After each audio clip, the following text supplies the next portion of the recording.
गरीब माँ की अमीर बेटी। बहुत समय पहले की बात है। धूल भरी पगडंडियों से गुजरता हुआ एक छोटा सा गांव था, जहाँ ना बिजली थी न पक्की सड़कें, लेकिन वहाँ की मिट्टी में भावनाएं थी। वहाँ के लोगों में रिश्ते की गर्माहट थी। और उसी गांव में रहती थी एक गरीब माँ, गौरी, और उसकी नन्ही सी प्यारी बेटी राधा। गौरी विधवा थी। पति के जाने के बाद वह टूटी नहीं, बल्कि अपनी बिटिया को सीने से लगाकर उसने खुद को संभाल लिया। उसकी दुनिया अब राधा ही थी, और राधा की दुनिया थी अपनी माँ। हर सुबह सूरज की पहली किरण से पहले ही गौरी खेतों की ओर निकल जाती, दूसरों के खेतों में काम करती, अनाज के बदले दाने चुनती, और शाम को थकी हारी धूप से झुलसी मुस्कान लिए लौटती। राधा बहुत समझदार थी। वो जानती थी कि उसकी माँ क्या कुछ सहती है। वो हर काम में उसका हाथ बटाती, घर साफ करती, चूल्हा जलाती और माँ को देखा करती थी। एक दिन गांव में एक कोने में बैठे थे एक साधु बाबा, जो जीवन के बारे में बता रहे थे।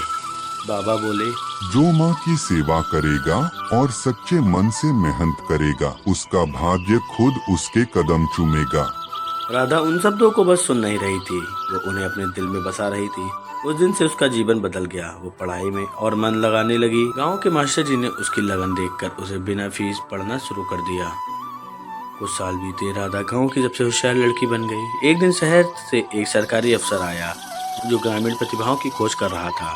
उसने राधा की पढ़ाई देखी और कहा, ये लड़की अगर शहर में पढ़ेगी तो बहुत आगे जाएगी। हम इसे स्कॉलरशिप देंगे। बिटिया शहर जाएगी तो मैं अकेली कैसे रहूंगी। राधा चली गई अपने भविष्य की ओर। शहर की जिंदगी आसान नहीं थी।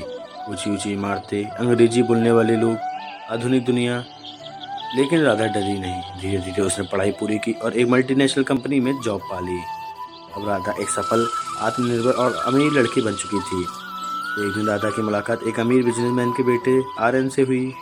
आर्यन पढ़ा लिखा और स्मार्ट और सुलझा हुआ दिखता था, और राधा की ईमानदारी से प्रभावित होकर राधा ने कहा, तुमसे प्यार करती हूँ, पर मेरी माँ मेरी सबसे पहली जिम्मेदारी है। पहले माँ से मिलो, तभी मैं कोई फैसला लूंगी। आर्यन को गांव जाना पसंद नहीं था, लेकिन प्यार के नाम पर वह तैयार हो गया। गांव का वही कच्चा रास्ता, वही झोपड़ी और दरवाजे पर बैठी गौरी। जब उसने अपनी बेटी को देखा तो जैसे संसार लौट आया। गौरी ने आर्यन को सादे दिल से अपनाया, खटिया पर बैठाया। लेकिन आर्यन वापस शहर लौटने पर उसने राधा से कहा, अगर तुम मुझसे शादी करना चाहती हो तो अपनी माँ से दूरी बनानी होगी। मैं ऐसे गरीब घराने की बहू नहीं ला सकता। जिस माँ ने मुझे खिलाकर खुद भूखी रही, जो खुद छत टपकते घर में सोई, लेकिन मुझे सपने देखने सिखाए, अगर उसे अपनाना तुम्हें मंजूर नहीं तो मैं तुम्हें भी नहीं अपनाऊंगी। राधा ने रिश्ता तोड़ दिया और हमेशा के लिए माँ के पास लौट आई। अब राधा ने गांव में एक स्कूल खोला, माँ गौरी विद्या निकेतन, जहाँ गरीब बच्चियों मुफ्त में पढ़ सकें। गौरी की आंखें हर दिन बेटी को देखकर चमकती, और गांव सरकार ने उसे बेटी रत्न पुरस्कार से सम्मानित किया।